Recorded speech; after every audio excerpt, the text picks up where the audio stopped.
உட்கார்ந்து கர்த்தருடைய நாமத்தை மையப்படுத்தலாம். இந்த நாளிலும் கூட நாம் பிரவேசித்திருக்கிற இந்த 6வது மாதம் தேவன் நமக்கு கொடுக்கப்பட்டிருக்கிற வாக்குத்தத்தங்களை சுமந்து நடக்கிற ஒரு மாதமாயும், நாம் எதிர்பார்த்திருக்கிற நம்முடைய நினைவுகளை ஆசீர்வாதமாக மாற்றிக் கொடுக்கக்கூடிய வாக்குத்தத்தமாயும் தேவன் நமக்கு அருளி இருக்கிறதை பார்க்கிறோம். செப்பனியா தீர்க்கதரிசியின் புஸ்தகம் 3ஆம் அதிகாரத்திலே 15வது வசனத்தை தேவன் நமக்கு வாக்குத்தத்தமாய் நமக்கு கற்றுக் கொடுத்திருக்கிறார். செப்பனியா தீர்க்கதரிசியின் புஸ்தகம் 3ஆம் அதிகாரம் 15வது வசனத்தை தேவன் வாக்குத்தத்தமாய் நமக்கு கொடுத்திருக்கிறார். அந்த வசனம் அழகாய் சொல்லுகிறது, கர்த்தர் உன் ஆக்கினைகளை அகற்றி உன் சத்துருக்களை விலக்கினார். இஸ்ரவேலின் ராஜாவாகிய கர்த்தர் உன் நடுவிலே இருக்கிறார், இனி தீங்கை காணாதிருப்பாய்.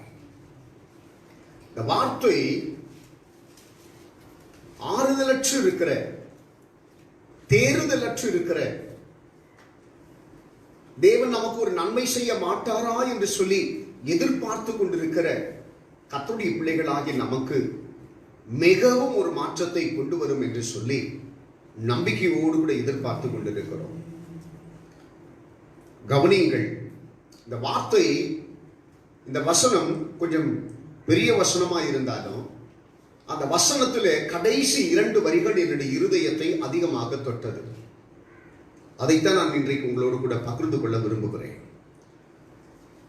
அந்த வார்த்தையினுடைய அந்த கடைசி வரிகள் சொல்லுது, இஸ்ரவேலின் ராஜாவாகிய கர்த்தர் உங்கள் நடுவிலே இருக்கிறார். எத்தனை பேர் ஆமென் சொல்ல முடியும்? ஆண்டவர் எவ்வளவு அழகா சொல்றாரு. இஸ்ரவேலின் தேவனாகிய கர்த்தர், அதாவது என்னக்கா, தேவனை நேசிக்கிற பிள்ளைகளுக்கெல்லாம் ராஜாவாய் இருக்கிறவர், அவருடைய படைப்புகளுக்கெல்லாம் ராஜாவாய் இருக்கிறவர், அவர் தெரிந்து கொண்ட கோத்திரத்திற்கெல்லாம் ராஜாவாய் இருக்கிறவர். எங்க இருக்கிறாரா? அவருடைய பிள்ளைகளுக்கு நடுவிலே இருக்கிறார். நல்ல கவனிக்கணும், எப்போயும் ராஜாவுடைய ஸ்தானம் எங்க இருக்குனாக்கா ஜனங்களுக்கு மத்தியிலே இருக்கணும். அந்த வசனம் எவ்வளவு அழகா சொல்லுது பாருங்க. இஸ்ரவேலின் தேவனாகிய கர்த்தர் அவருடைய நடுவிலே இருக்கிறார், இனி நீங்கள் தீங்கை காண மாட்டீர்கள். அந்த வார்த்தையினுடைய அந்த இணக்கம் பாருங்க. உங்கள் நடுவிலே கர்த்தர் இருந்தால் உங்களுடைய வாழ்க்கையில தீங்கு வரவே வராது. அப்போ இந்த மாதத்திலே தேவன் நமக்கு கொடுக்கப்பட்ட வாக்குத்தத்தங்களை கொஞ்சம் யோசித்து பார்க்கிற போது, தீங்கு நம்மை துக்கப்படுத்தினது உண்மைதான். தீங்கை போன்ற பிரச்சனைகள் நம்மை சூழ்ந்து கொண்டது உண்மைதான். எழும்ப முடியாமல் நிற்பது உண்மைதான். நாம் எதிர்பார்த்திருக்கிற நினைவுகள் நடக்காமல் நம்மை கசக்கி பிழிந்தது உண்மைதான். ஒரு காரியத்தை எதிர்பார்த்து அதை எட்டி பிடிக்க முடியாதபடி நாம் கலங்கி நிற்பது உண்மைதான். ஆண்டவர் சொல்றாரு, இந்த 6வது, நீங்கள் பிரவேசித்திருக்கிற இந்த 6வது மாதத்திலே உங்களுக்கு நடுவிலே நான் உலாவி நீங்கள் சந்திக்கிற அந்த தீங்கை இனி சந்திக்காதபடி உங்களுக்கு ஒரு மாற்றத்தை கொடுப்பேன் என்று சொல்லி கர்த்தர் சொல்லுகிறார். யோசிச்சு பாருங்க, 5வது மாதத்திலே ஒரு வாக்குத்தத்தத்தை கர்த்தர் கொடுத்தார். அருமையான வாக்குத்தத்தம். எத்தனை பேருக்கு அது ஞாபகம் இருக்குன்னு எனக்கு தெரியல. எல்லாவற்றிற்கும் ஒரு முடிவு உண்டு கர்த்தர் சொன்னாரு. கிட்டத்தட்ட 3 மாதங்களுக்கு கிடைக்காத ஒரு முடிவு இந்த 6வது மாதத்திலே கர்த்தர் தந்துட்டாரு. ஸ்தோத்திரம். சபைகள் 8ஆம் தேதியிலிருந்து திறக்கலாம் சொல்லிட்டு ஒரு ஆர்டர் போட்டிருக்கிறாங்க. ஸ்தோத்திரம். முடிவு கிடைச்சதா இல்லையா? இது போல 1-2 எக்கச்சக்கமான பிரச்சனைகளுக்கு, எத்தனையோ பிரச்சனைகளுக்கு கர்த்தர் ஒரு முடிவை உண்டாக்கினார். ரொம்ப நாளா ஒரு சகோதரன் காத்திருந்த ஒரு காத்திருப்பை இந்த 6வது மாசத்திலே கர்த்தர் நிறைவேற்றி இருக்கிறார். பாருங்க, அந்த வார்த்தைகள் நம்முடைய நடுவிலே நிறைவேறி கொண்டிருக்கிறதை பார்க்கிறோம். இப்பயும் கர்த்தர் சொல்றாரு, இன்னும் உன்னை சுற்றி இருக்கக்கூடிய அந்த தீங்கு உன்னை விட்டு அகல செய்வதற்கு உன் தேவனாகிய கர்த்தர் உனக்கு நடுவிலே வாசம் பண்ணி அதை உன்னை விட்டு அகற்ற வேண்டும் என்று சொல்லி கர்த்தர் எதிர்பார்க்கிறார். அப்போ இந்த வசனம் நமக்கு கற்றுக் கொடுக்கக்கூடிய ஒரு காரியத்தை நாம் கவனிக்க வேண்டும்.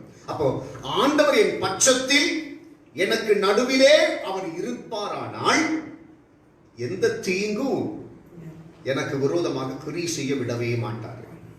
இந்த வார்த்தை பாருங்க, ஒரு வசனத்தை வாசிக்கிற போதே அந்த வசனத்தினுடைய கருப்பொருளை கர்த்தர் நமக்கு கற்றுக் கொடுக்க விரும்புகிறார்.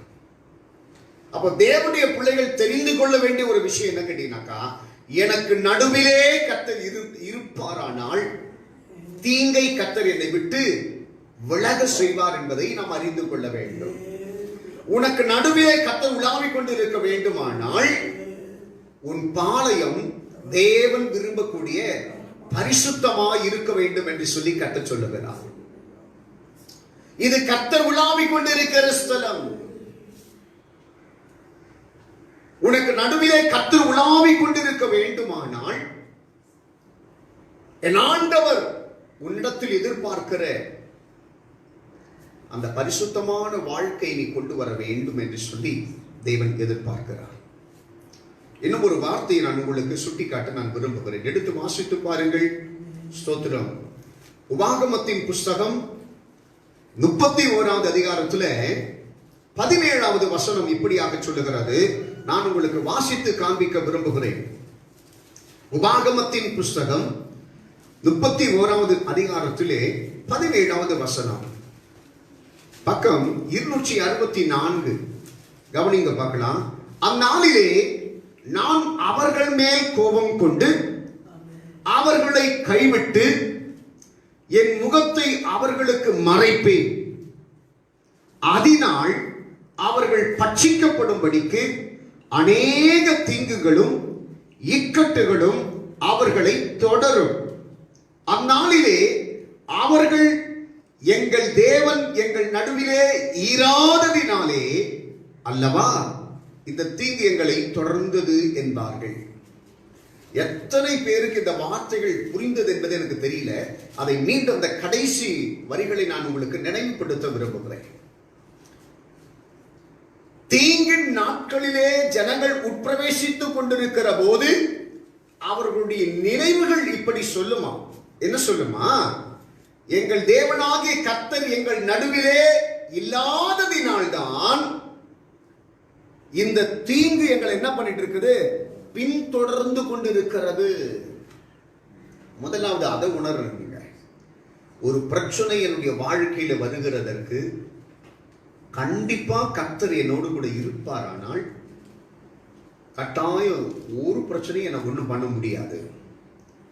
இன்றைக்கு ஒரு பிரச்சனை என்னை மேற்கொண்டும் அந்த பிரச்சனைகளை கண்டு நான் கலங்கி கொண்டும் இருக்கிறதுக்கு என்ன காரணம் கேட்டீங்கன்னாக்கா, கர்த்தர் என் பட்சத்தில் கிடையாது.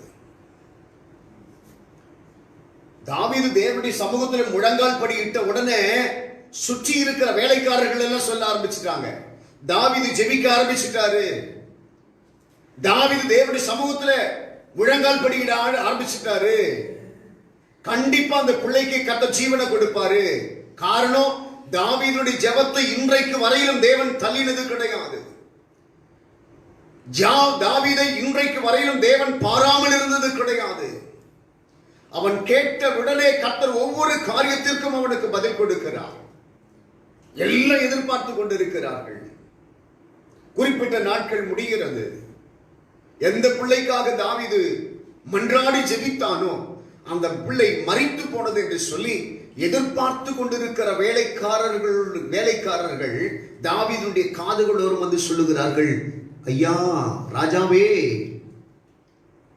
பிள்ளை மரித்து போனது. யாரும் எதிர்பார்க்கல இது நடக்கும் என்று சொல்லி. அப்ப யோசிச்சு பாருங்க, பார்க்கலாம். கர்த்தர் உன் நடுவிலே இருப்பாரானால் தீங்குடைய வாழ்க்கையில வராது. தாவீது செய்த பாவம் அவன் தேவன் அவன் நடுவிலே உலாவாதபடி, அவனுக்கு நடுவிலே வீழ்ச்சியாதபடி அவனை விட்டு விலகி நின்றார். அவனை விட்டு விலகி நின்ற அந்த கடுகளவு நேரம் அவன் ஜெபம் வெறுமையாய் வந்தது. நம்முடைய ஜெபம் வெறுமையாய் வருகிறதற்கு நம்முடைய கண்ணீருக்கு பலனில்லாமல் போகிறதற்கு, நாம் எப்பொழுதும் பிரச்சனைகளை பிரச்சனைகளை பிரச்சனைகளை மாத்திரம் எதிர்பார்த்து கொண்டிருக்கிறதற்கு காரணம் தேவன் நம்முடைய பட்சத்தில் இல்லை. இல்லாததற்கு என்ன காரணமா? அவர் நம்மை விட்டு விலகி இருக்கிறதற்கு. இன்னொரு வசனம் மிகவும் அழகாக சொல்லுகிறது. எடுத்து வாசித்து பாருங்கள், பார்க்கலாம். ஸ்தோத்திரம். அதே 1 சாமுவேலின் புஸ்தகத்தில் ஸ்தோத்திரம் 10வது அதிகாரத்தில் 19வது வசனத்தை வாசிக்கிற போது அது இன்னும் அழகாக நமக்கு விவரித்து சொல்லுகிறதை பார்க்கிறோம். நீங்களோ உங்களுடைய எல்லா தீங்குகளுக்கும் நெருக்கங்களுக்கும் உங்களை நீங்களாக்கி ரட்சித்த உங்கள் தேவனை இந்நாளிலே புறக்கணித்து இருக்கிறீர்கள். எவ்வளவு அழகா சொல்லுது பாருங்க. உபாகமத்தில் வாசிக்கிற போது அழகா சொல்றாரு, கர்த்தர் உங்களுடைய நடுவிலே இல்லாததினால்தான் இன்றைக்கு தீங்கு உங்களை பின்தொடர்வதற்கு காரணம். அடுத்ததுல சாமுவேல் தீர்க்கதரிசி மூலமா சொல்றாரு, என்ன சொல்றாரா? நீங்கள் கர்த்தரை புறக்கணித்ததினால்தான் கர்த்தர் உங்களோடு கூட இல்லாததற்கு காரணம். இப்படி ஒவ்வொரு காரியத்தையும் புரிந்து கொள்ளக்கூடிய அந்த இருதயத்துடைய உணர்வுகளுக்கு நாம் விட்டுக் கொடுக்க வேண்டும். நம்முடைய வாழ்க்கையில பிரச்சனைகள் நடப்பது பெரிதல்ல. அந்த பிரச்சனைகளில் இருந்து அடுத்த கட்டம் மீண்டு தேவன் நமக்கு வைத்திருக்கிற ஆசீர்வாதத்தை பின்தொடர்வதுதான் பெரிய காரியம். பிரச்சனைகளை இந்த உலகத்தில் சந்திக்காத மனிதன் அல்ல, இல்லை. பிரச்சனைகள் மனிதனுடைய வாழ்க்கையில மாறி மாறி வருவது இயல்பு. ஆனால் பிரச்சனைகளை கடந்து தேவன் வைத்திருக்கிற ஆசீர்வாதங்களையும் மனிதன் பின்தொடருகிறவனாய் இருக்கணுமா? அதைத்தான் நாம் அறிந்து கொள்ள வேண்டும். எனக்கு பிரியமான என் அன்பு கர்த்தருடைய பிள்ளைகளே, அழகா சாமுவேல் தீர்க்கதரிசி மூலமா சொல்றாரு, நீங்கள் தேவனை புறக்கணித்ததுதான் தேவன் உங்கள் நடுவிலே உலாவாமல் இருப்பதற்கும் தீங்கு உங்களை சுற்றி உலாவிக் கொண்டிருப்பதற்கும் காரணம். எந்த காரியத்திலே நாம் தேவனை புறக்கணித்திருப்போம்? செப்பனியா தீர்க்கதரிசியின் புஸ்தகம் 3ஆம் அதிகாரம் 15வது வசனத்திலே வாசித்தோம், கர்த்தர் உங்கள் நடுவிலே இருக்கிறார். இஸ்ரவேலின் தேவனாகிய கர்த்தர். அழகா சொல்றார், ராஜா. நீ ஆராதிக்கிற தேவனை எப்படி பார்க்கணுமா? நம்ம ராஜா என்கிற அந்த கண்ணோட்டத்துல பார்க்கணுமா?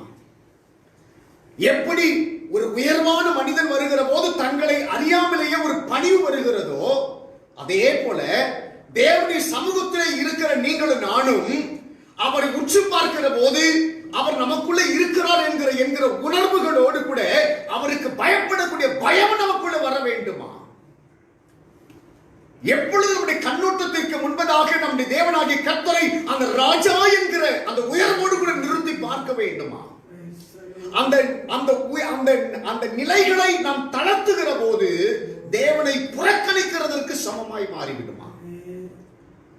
எனக்கு பிரியமான அன்பு கர்த்தருடைய பிள்ளைகளே, அநேக ராஜாக்களை அணுகுகிற போது ராஜாக்களை அணுகுகிற மனிதர்களுடைய வார்த்தைகளை நம் வேதத்திலே வாசிக்க கேட்டிருக்கிறோம். உதாரணத்திற்கு தானியேல் தீர்க்கதரிசியின் புஸ்தகத்தில் நேபுகாத் நேச்சாரை அணுகுகிற போது சிங்கத்தின் கெபியிலே வந்த அந்த ராஜாவிடத்திலே கூட தானியேல் சொல்லுகிற போது என்ன தெரியுமா சொல்றான்? முதலில் சொல்லுகிற வார்த்தை, ராஜாவே நீர் என்றும் வாழ்க. பேசுவதற்கு முன்பதாகவே அவருடைய உள்ளத்திலிருந்து பிறக்கிற வார்த்தை என்ன கேட்டீங்கன்னா, வாழ்க, நீ உயர்ந்திருப்பீராக. அந்த வார்த்தைகள் வந்ததற்கு பிறகுதான் அடுத்த கட்டம் வைக்கணுமா? அப்போ உனக்கு மத்தியிலே உலாவிக் கொண்டிருக்கிற உன் தேவனாகிய கர்த்தர் உனக்கு ராஜாவாய் இருக்கிறார். அந்த ராஜாவை புறக்கணியாதபடி, அந்த ராஜாவுக்கு கொடுக்க வேண்டிய கனத்தை கொடுக்க கூடாதபடி, ஒருவேளை உன்னுடைய கண்கள் இருளடைந்து இருக்குமானால், ஒருவேளை அந்த கொடுக்க வேண்டிய கனத்தை கொடுக்க கூடாதபடி நாம் நம்மை புறக்கணித்து இருப்போமானால், நாம் கொடுக்கக்கூடிய தருணத்தை நாம் பயன்படுத்திக் கொள்ள வேண்டும். எனக்கு பிரியமான என் அன்பு தேவனுடைய பிள்ளைகளே, உன்னை எப்படியாகிலும் ஒரு நல்ல ஒரு பொருளாய் உருவாக்கி உன்னை நல்ல உயரத்திலே கொண்டு வந்து வைக்க வேண்டும் என்று சொல்லித்தான் உன்னையும் என்னையும் செதுக்கக்கூடிய ஒரு சிற்பியினுடைய எண்ணம். எப்படியாகிலும் செதுக்கணும், எப்படியாகிலும் ஒரு நல்ல, மற்றவர்கள் நேசிக்கக்கூடிய, மற்றவர்களை கவரக்கூடிய ஒரு அருமையான ஒரு பொருளை உருவாக்க வேண்டும் என்று சொல்லித்தான் இயேசு என்கிற அந்த சிற்பிக்கு ஆசை. உன்னை தட்டி, உன்னை நிமித்தி, உன்னை உடைச்சி, உன்னை அவருக்கு ஏற்றாற்பட உருவாக்கணும். இன்னைக்கு இந்த இடத்துல இருக்கக்கூடிய ஒவ்வொரு மனுஷனுக்கு மேலே ஆண்டவருடைய ஆசை அதுதான். அதற்காகத்தான் இந்த உளி எனக்கூடிய கர்த்தருடைய வார்த்தைகளை கர்த்தர் உனக்கு முன்னாடி கொண்டு வருகிறார். எதெல்லாம் உன்னுடைய அழகை கெடுக்கிறது, எதெல்லாம் ஆண்டவர் விரும்பக்கூடிய அந்த அன்பை கெடுக்கிறது, நீ உயரத்திற்கு வரக்கூடாதபடி உன்னிடத்தில் இருக்கிற எல்லா காரியங்களையும் எது கெடுக்கிறது என்பதை ஒவ்வொரு வாரமும் இந்த வார்த்தைகளின் மூலமாய் செதுக்கி செதுக்கி செதுக்கி உன்னை என்ன பண்றாரா, மேலோங்கி கொண்டு வருவதற்கு தேவன் ஆசைப்படுகிறார். இதுதான் தேவனுடைய எண்ணங்கள். கர்த்தர் நம்முடைய மத்தியிலே ராஜாவாக இருந்தால்தான் தீங்கை நம்ம விட்டு தேவனால் விளக்க முடியும். தீங்கு நம்முடைய மத்தியிலே இன்றைக்கும் இருப்பதற்கு காரணம் நாம் அவரை புறக்கணித்திருக்கிறோம். அவருக்கு கொடுக்க வேண்டிய கனத்தை நாம் கொடுக்காமல் இருந்திருக்கிறோம்.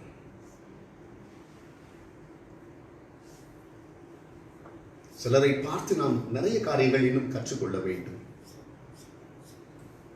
உன் கையில் இருக்கக்கூடிய அந்த வேத புஸ்தகம் ஒரு மங்காத ஒரு புஸ்தகம். நிறைய பேர் திருமணத்திலேயே வேத புஸ்தகத்தை மாற்றிக்கொள்கிறார் தெரியுமா? அவர்கள் கொடுக்கக்கூடிய சகல சீதனங்களை காட்டிலும், சகல விலையுயர்ந்த பொருட்களை காட்டிலும் அந்த வேத புஸ்தகம் அவர்களையே நடத்துமா. அது மிகப்பெரிய ஒரு பொக்கிஷம். அந்த ஒரு புஸ்தகத்துல அவர்கள் இணைக்கப்பட்டு கடைசி வரையிலும் வாழ்கிறதற்கு வேண்டிய சகல ஆசீர்வாதங்களும் அந்த வேத புஸ்தகத்தில் உண்டா. யோசிச்சு பாருங்க, அவங்க கொடுக்கிற கட்டில் எத்தனை நாள் வரும், அவங்க கொடுக்கிற ஃப்ரிட்ஜ் எத்தனை நாள் வரும், அவங்க கொடுக்கிற வாஷிங் மிஷின் எத்தனை நாள் வரும், அவங்க கொடுக்கிற ஒவ்வொரு பொருளுக்கும் இருக்கு. ஆனா அவங்க கையில பரிமாறி கொள்ளுகிறார்கள் அந்த வேத புஸ்தகம். அந்த வேத புஸ்தகத்தில் உள்ள ஆசீர்வாதங்களுக்கு ஒரு காலமும் குறைவே கிடையாது. அதனால வேத புஸ்தகத்தை பரிமாறிக்கொள்கிறார்கள், கர்த்தருடைய வார்த்தைகளை பரிமாறிக்கொள்கிறார்கள். கடைசி வரையில் அந்த வார்த்தைகள் அவர்களை நடத்தும். கர்த்தருடைய பரிசுத்தமுள்ள நாமத்திற்கு மகிமை உண்டாகட்டும். நன்றாக கவனிக்கணும். ஆண்டவருக்கு எவ்வளவு கனத்தை கொடுக்கிறோமோ, ஆண்டவரை எவ்வளவு உயர்வாய் நாம் வைத்திருக்கிறோமோ, அவ்வளவும் நாம் ஆசீர்வதிக்கப்படுகிறதற்கு காரணமாய் மாறுமா. எந்த இடத்திலுமே போனனக்கு ஆண்டவருக்கு ஒரு மகிமையை கொடுக்கணுமா, ஆண்டவருக்கு ஒரு கனத்தை கொடுக்கணுமா. ஒரு பிரத்யேகமான ஜனங்களை பார்க்கிற போது அவர்கள் ஆராதிக்கிற அவருடைய கடவுளுக்கு அவர்கள் கொடுக்கக்கூடிய அந்த கனம், இஸ்லாமியர்களை பார்க்கிற போது அவர்கள் அவருடைய கடவுளுக்கு கொடுக்கக்கூடிய அந்த பிரத்யேகமான கனம், தேவனுடைய பிள்ளைகளாகி நீங்கள் நானும் அவர் எவ்வளவு பெரிய தேவன் என்பதை அறிந்திருக்கிறோம். அந்த கனத்தை அவருக்கு நாம் கொடுக்கிற போதுதான் அவரை புறக்கணியாத கூட்டத்திலே நீங்கள் நானும் வாழ முடியும். அவரை புறக்கணிப்பதுதான் நம்முடைய வாழ்க்கையிலே தீங்கை சேர்த்துக் கொள்ளுகிறதுக்கு மிகப்பெரிய ஒரு காரணமாய் மாறிவிடுகிறது. இன்னும் ஒரு வசனத்தை நான் உங்களுக்கு நினைப்பூட்ட விரும்புகிறேன். எரேமியா தீர்க்கதரிசியின் புஸ்தகத்திலே, ஸ்தோத்திரம், எரேமியா தீர்க்கதரிசியின் புஸ்தகத்திலே 15வது அதிகாரத்திலே 11வது வசனத்தை நான் உங்களுக்கு காண்பிக்க விரும்புகிறேன். ஸ்தோத்திரம், வாசிக்கிறேன்.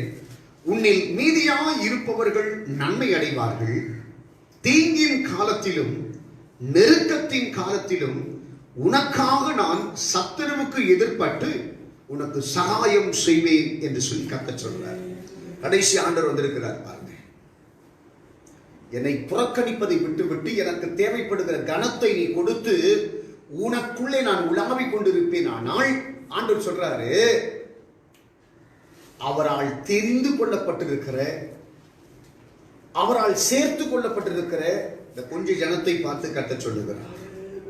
அழகா சொல்றாரு, உன்னை விட்டு தீங்கை நான் என்ன பண்ணுவேன்னா, அழகா அந்த வசனம் சொல்லுது பாருங்க, தீங்கின் காலத்திலும் நெருக்கத்தின் காலத்திலும் உனக்காக சத்துருவுக்கு எதிர்பட்டு உனக்கு நான் சகாயம் செய்வேன். ஒரு ஆமேன் சொல்லுங்க பார்க்கலாம். இன்றைக்கு நாம் எதிர்பார்த்து கொண்டிருக்கிற அல்லது நம்மை நெருக்கி கொண்டிருக்கிற இந்த தீங்கில் இருந்து நாம் விடுபடும்படி தேவன் நமக்கு சகாயம் செய்வேன் என்று சொல்லி கர்த்தர் சொல்லுகிறார். இன்றைக்கு ஒவ்வொரு கர்த்தருடைய பிள்ளைகளும் இந்த வசனத்தை நினைவு கூர்ந்து ஜெபியுங்கள். ஆண்டவரே, இந்த தீங்கின் நாட்களிலே எனக்காக எனக்கு விரோதமாய் இருக்கிற சத்துருடன் எதிர்பட்டு எனக்கு சகாயம் செய்வேன் என்று சொன்னீங்களே, எனக்கு சகாயம் செய்யும். கர்த்தருடைய வார்த்தைகளை பிடித்துக் கொண்டு தான் நம்ம யுத்தம் செய்யணுமா?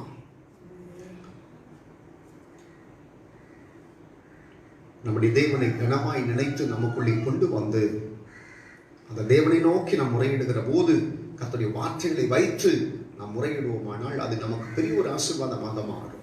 அன்று சொல்றாரு, இந்த தீங்கை உன்னை விட்டு நான் விலக்குவேன், இந்த தீங்கு உன்னை விட்டு மாறுவதற்கு நான் உனக்கு சகாயம் செய்வேன் என்று சொல்லி கர்த்தர் சொல்லுகிறார். ஸ்தோத்திரம். அதைத்தான் யாபேஸ் என்கிற ஒரு தேவ மனுஷன் சொல்லுகிறான். 1 நாளாகமத்தின் புஸ்தகம் 4வது அதிகாரம் 10வது வசனத்தில் சொல்றார். நல்ல கவனிக்க பாருங்க. ஒரு தீங்கை தேவனால் மாத்திரம்தான் விளக்க முடியும், வேற ஒருத்தராலும் விளக்க முடியாது.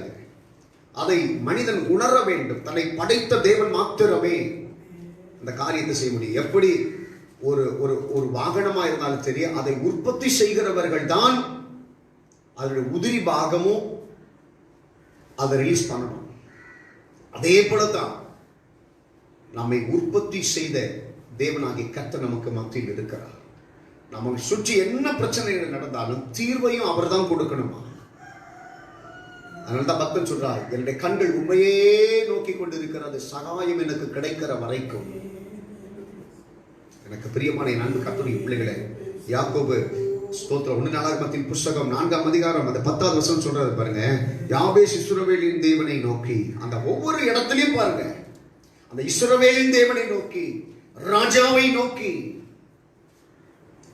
எஸ்தர் ராஜாத்தியாக இருந்தாலும் கூட அந்த ராஜாவுடைய சமூகத்தில் போய் நிற்பதற்கு அவ்வளவு பயபக்தியோடு கூட கடந்து போனாராம். இன்னைக்கு நீங்களும் நானும் அவருடைய பிள்ளைகளாய் இருக்கிறோம். அது பெரிய ஒரு பாக்கியம். அந்த பிள்ளைகளாய் இருக்கிற நாம அந்த எல்லாவற்றையும் ஆள்கிற தெய்வத்தினுடைய சமூகத்தில் போய் நிற்பதற்கு நமக்குள்ள என்ன தேவையா? பயபக்தி தேவை. அந்த கர்த்தருக்கு பயப்படுகிற அந்த மனுஷனுக்கு மத்தியிலே தான் கர்த்தர் உலாவி கொண்டிருக்கிறவராக இருக்கிறார். வசனம் அதைத்தான் சொல்லுது, நான் உங்கள் மத்தியிலே உலாவி உங்களுக்கு தெய்வமாய் இருப்பேன், நீங்கள் என் ஜனமாய் இருப்பீர்கள். அப்போ அவருக்கு நம்ம ஜனமாய் இருக்கணும்னாக்கா அவர் எதிர்பார்க்கிறவைகள் நாம் நிறைவேற்றுகிறவர்களாய் இருக்க வேண்டுமா? அவரை உயர்த்துகிறவர்களாய் இருக்கணுமா? எதை செய்தாலும் கர்த்தர் தான் எனக்கு இதை செய்தார், கர்த்தர் தான் என்னை உயர்த்தினார் என்று சொல்லி நாம் நினைவு கூறுகிறவர்களாக இருக்கணுமா? இப்படி ஒவ்வொரு காரியத்திலும் ஆண்டவரை மேல வச்சு தான் நம்ம உயரணுமா? உனக்கு முன்னாடி ஆண்டவர் போக போக உனக்கு உயர்வுதான். ஆண்டவர் எப்பெல்லாம் நீ கீழ் நோக்கி தள்ளுறியோ உன்னை அறியாம நீயும் கீழே போயிட்டே இருப்ப. ஆண்டவர் உயரத்துல வச்சுப்பார். நீ உயரத்துல இருக்கும்படி கர்த்தர் உனக்கு கிருபை செய்வார். அதான் தாவீது சொல்றார், கர்த்தரின் பட்சத்தில் இருக்கிறார், நான் அசைக்கப்படுவதில்லை. மனிதன் எனக்கு என்ன செய்வான்? எவ்வளவு அழக வார்த்தை கர்த்தருடைய வார்த்தை சொல்லுது பாருங்க. எப்பவும் கர்த்தரின் பட்சத்தில் இருக்கிறார். கர்த்தர் எப்போ எனக்கு முன்னதாக நிற்கிறார். அவரை நான் உயர்த்தி வைத்திருக்கிறேன். எப்படி ஒரு உலக மனிதன் சொல்றான், ராஜாவே நீர் வாழ்க, ராஜாவே நீர் வாயை திறக்கிறப்ப சொல்லுங்க, ஆண்டவரே நீர் வாழ்க, இயேசுவே நீர் வாழ்க, ஆண்டவரே அப்படி நாமம் உயர்ந்திருப்பதாக பாடி பாடி பாடி பாடி அவரை உயர்த்தணுமாக. அந்த உயர்விலே மகிமைப்படுகிற தேவன், அந்த துதியிலே மகிமைப்படுகிற தேவன், அந்த வாழ்த்துதலிலே மகிமைப்படுகிற தேவன் உனக்கு மத்தியிலே இருக்கிறார். இவ்வளவு அழகா சொல்ற. யாபேஸ் ஜெபம் பண்றான் பாருங்க, என்னை நோக்கி ஆசீர்வதித்து என் எல்லையை பெரிதாக்கி உமது கரம் என்னோடு இருந்து தீங்கு என்னை துக்கப்படுத்தா. கடைசி முடிவு பாருங்க. இன்றைக்கு இந்த எல்லாம் இருந்து கூட தீங்கான ஒரு வாழ்க்கை தான் நம்முடைய வாழ்க்கையில பெரிய பிரச்சனைகளை கொண்டு வருகிறது. அடுத்த வாரத்துல இந்த தேவனை புறக்கணிக்கக்கூடிய காரியங்களை குறித்து சில காரியங்களை குறித்து நான் உங்களோடு கூட பேச விரும்புகிறேன். அந்த புறக்கணிப்பது என்றால் என்ன, புறக்கணிக்கிறதற்கு எதெல்லாம் காரணமாக இருக்கிறது என்பதை நான் உங்களோடு கூட பேச விரும்புகிறேன். இப்ப நல்ல கவனிக்க பார்க்கலாம். இந்த இடத்துல அழகா சொல்றார் அந்த யாபேஸ், தீங்கு என்னை துக்கப்படுத்தாதபடி அதற்கு என்னை விலக்கி காத்தருளும். இன்னைக்கு எத்தனை பேர் இந்த சத்தியத்தை கேட்கிற தேவனுடைய பிள்ளைகளாகி நீங்கள் நான் எத்தனை பேர் ஆண்டவருடைய சமூகத்தில் சொல்ல போற, ஆண்டவரே இந்த தீங்கு எனக்கு வேண்டாம் ஆண்டவரே, இந்த தீங்கை என்னை விட்டு விலக்குங்க ஆண்டவரே, இந்த பொல்லாத மனிதன் எனக்கூடிய தீங்கு, வியாதி எனக்கூடிய தீங்கு, தரித்திரம் எனக்கூடிய தீங்கு, ஆண்டவரை யுத்தம் எனக்கூடிய தீங்கு, ஆண்டவர் சமாதானம் இல்லாத ஒரு தீங்கு, இவைகள் எல்லாவற்றையும் என்னை விட்டு கட்ட விலக்கி என்னை சமாதானத்தோடு கூட காத்துக் கொள்ளுங்கப்பா. இன்றைக்கு வாசித்த சங்கீத புஸ்தகம் அதைத்தான் சொல்லுகிறது. ஆண்டவர் உங்களை சமாதானத்தோடு கூட உங்களை காத்துக் கொள்ள போகிறார். எல்லாம் அப்படி கண்ண மூடுங்க பார்க்கலாம். எல்லாம் அப்படி கண்ண மூடுங்க பார்க்கலாம். ஆண்டவருடைய சமூகத்துல முழுமையாய் நாம் விட்டு கொடுக்கிறோம். எல்லாம் வாய்களை தரந்து அகப்பனே ஆவியானவரே மக்கள் நாங்கள் நன்றி செலுத்துகிறோம். கடைசியா யாபேஸ் சொன்னதை போல நாங்களும் உடைய சமூகத்தில் சொல்வதற்கு விரும்புகிறோம். ஆண்டவரே தேவரீ இந்த தீங்குகளுக்கு எங்களை விலக்கி எங்களை காத்தருளும். ஒரே வார்த்தையில எல்லாமே முடிஞ்சு போச்சுங்க.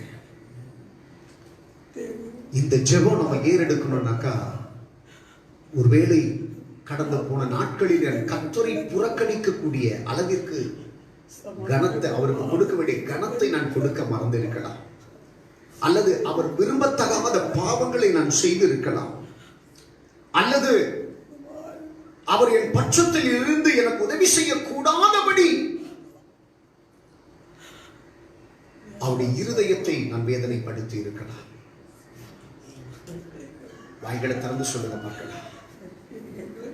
எப்பவுமே நான் சொல்லக்கூடிய காரியம், நீ எவ்வளவு பெரிய பாவி என்பதை கர்த்தர் பார்க்கல, ஆனா உன்னை காண்கிற தெய்வத்திற்கு முன்பதாக அதை எப்படி அறிக்கை செய்து விட்டுவிட போகிறாய் என்பதை கர்த்தர் பார்த்துக் கொண்டிருக்கிறார். எப்பவுமே கர்த்தருக்குள்ள இருக்கக்கூடிய என்ன அதுதான். அப்படியே கிரியேட்டிவ் பண்ணி கர்த்தர் பார்க்கிறவர் அல்ல. அந்த பாவத்தை விட்டு விடுவாயா என்று சொல்லி தேவன் எதிர்பார்த்துக் கொண்டிருக்கிறார். ஆண்டவரை புறக்கணிப்பதற்கு காரணமாக இருந்த பாவங்கள், அல்லது அவருக்கு கொடுக்க வேண்டிய கனத்தை கொடுக்காதிருந்த சூழ்நிலைகள், அவருக்கு கொடுக்க வேண்டிய மேன்மை, அவருக்கு கொடுக்க வேண்டிய துதியை, அவருக்கு கொடுக்க வேண்டிய பிரஸ்தாபத்தை கொடுக்க தவறி இருப்பாயானால் இப்பவே வாய்களை திறந்து சொல்லுங்க, ஆண்டவரே எனக்கு மத்தியில் நீர் உலாவினால் தான் என்னுடைய ஜெபங்கள் உடைய சமூகத்தில் கேட்கப்படும். முதல்ல அதை கன்ஃபார்ம் பண்ணுங்க. எங்களுக்கு மத்தியில கர்த்தர் இருக்கிறாரா? என் தேவனை நான் மகிமைப்படுத்திக் கொண்டிருக்கிறேனா? என்னுடைய ஜெபங்கள் பதில் கிடைக்கிறதா? எனக்கு மத்தியிலே கர்த்தர் உலாவிக் கொண்டிருக்கிறாரா? என்னுடைய சத்தம் அவருடைய காதுகளிலே கேட்கிறதா? வேதம் அழகாய் சொல்லுகிறது, எலியா கருத்தா ஜெபம் பண்ணானா? எவ்வளவு நேரம் ஜெபம் பண்ணா? எத்தனை நிமிடங்கள் என்று கூட தெரியாதா? அவன் ஜெபம் பண்ணி முடிச்ச உடனே வானத்தில் இருந்து ஒரு அக்கினி புறப்பட்டது. எத்தனையோ வேத ஆதாரங்கள் என்னால காண்பிக்க முடியும். பல மணி நேரம் ஜெபித்தால் தான் நன்மை கிடைக்கும் என்பது கிடையாது. உனக்குள்ளே கர்த்தர், உனக்கு நடுவிலே கர்த்தர் இருப்பாரானால், உன் பட்சத்திலே கர்த்தர் இருப்பாரானால், ஒரு சில வார்த்தைகளே நீ எதிர்பார்க்கிற காரியத்தை உனக்கு கொண்டு வந்து உனக்கு கொடுக்கும் என்று சொல்லி கர்த்தர் சொல்லுகிறார். புரிந்து கொள்ள வேண்டும். ஆண்டவரை புறக்கணித்ததினால் தான் எங்களுக்கு இந்த தீங்கு வந்தது. எப்பவும் அந்த உணர்வு தேவனுடைய பிள்ளைகளுக்குள்ள வேணுங்க. பிரச்சனைகள் வந்ததற்கு காரணம் நான் ஜெபிக்காமல் இருந்ததுதான், நான் ஆண்டவரை துதிக்காமல் இருந்ததுதான், நான் வேதத்தை வாசிக்காமல் இருந்ததுதான். எப்பவுமே நாமளே அந்த உணர்வுக்குள்ள நம்மளை கொண்டு போய் மற்றவங்க நம்மளை சொல்லி நம்ம செய்யக்கூடாது. அல்லது மற்றவங்க சில காரியங்களை சுட்டி காண்பிக்கிற போது இது கிடையாது, அப்படி கிடையாது, இப்படி நம்ம நம்மளை நியாயப்படுத்திக் கொண்டு போக கூடாதா?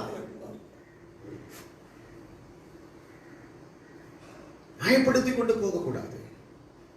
கர்த்தர் தான் என்னோட கூட பேசுறாரு. எனக்கு ஒரு மாற்றத்தை கொடுக்கணும்னு சொல்லி கர்த்தர் விரும்புகிறார்.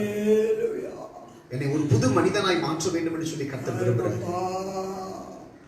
நான் ஆண்டவருக்கு பிரியமான ஒரு சாயலாய் தேவனை மாற்ற விரும்புகிறார். சம்மட்டியை போன்ற அவருடைய வார்த்தைகள் என்னை சிற்பியாய் செதுக்க வருகிறது. நல்ல ஒரு பாத்திரமாக நான் வணையப்பட போகிறேன். மற்றவர்கள் விரும்பக்கூடிய ஒரு பொருளாய் கர்த்தர் என்னை வணைய விரும்புகிறார். என்னை விட்டுக் கொடுக்க போகிறேன் என்று சொல்லி எத்தனை பேர் இந்த நாளிலே உங்களை ஒப்பு கொடுக்க விரும்புகிறீர்கள்? நல்ல ஆண்டவரே, இந்த நல்ல வேலைக்காக நாங்கள் உம்மை நன்றியோடு கூட உம்மை துதிக்கிறோம். என் ஆண்டவருடைய பிரசன்னமும் கிருபையும் சமாதானமும் உடைய பிள்ளைகளாகி எங்களுக்கு நடுவிலே தங்கி தாபரிக்க என் ராஜாவை நாங்கள் வாழ்த்துகிறோம்.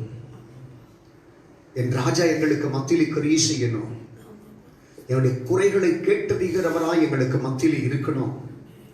உம்மை மாத்திரம் தானே நாங்கள் நம்பி இருக்கிறோம்.